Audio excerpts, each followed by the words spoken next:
first day of 4th grade, and my dad was taking me to school.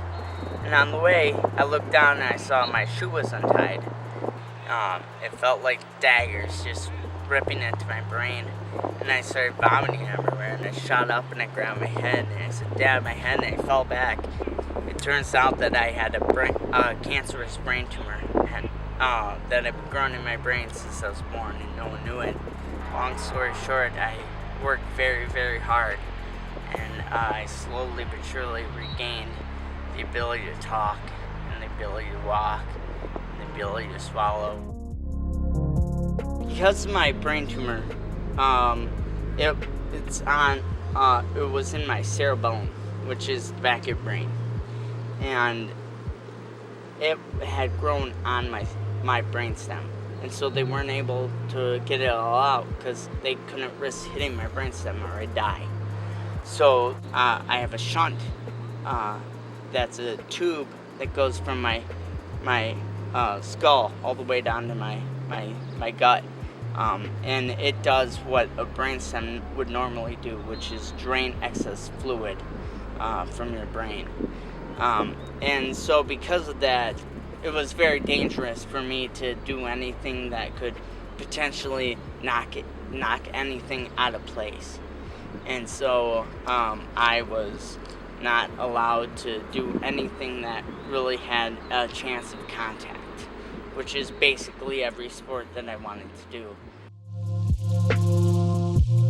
My stepmom started a group called the Lansing Strong, which is part of a group called Michigan Victory Games.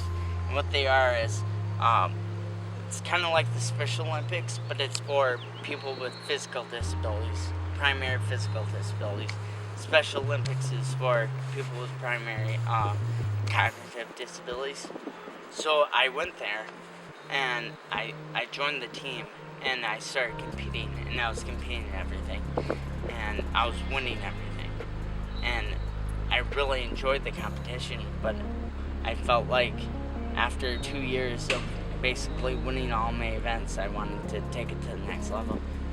And so I started researching the Paralympics, and I thought, I had my results from the Michigan Victory Games, and I saw I was, within spitting distance. I knew that this was something I really wanted to pursue, so I talked to my wife, and I started going, and that was 2015, and now here we are today, where I'm doing all right.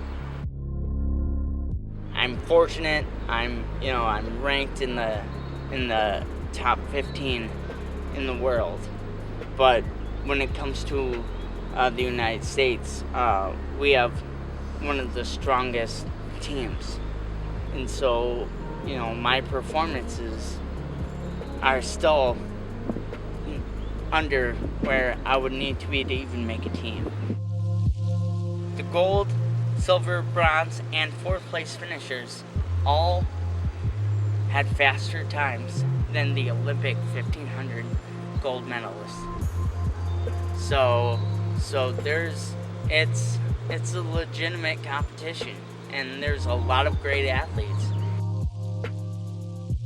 The ultimate goal is to make it to Tokyo, but even if you weren't able to get there, knowing that you're a Paralympic athlete that's one of the best in your continent is pretty amazing, and you gotta kind of enjoy that, because otherwise you're just gonna let that self-doubt kind of bury you.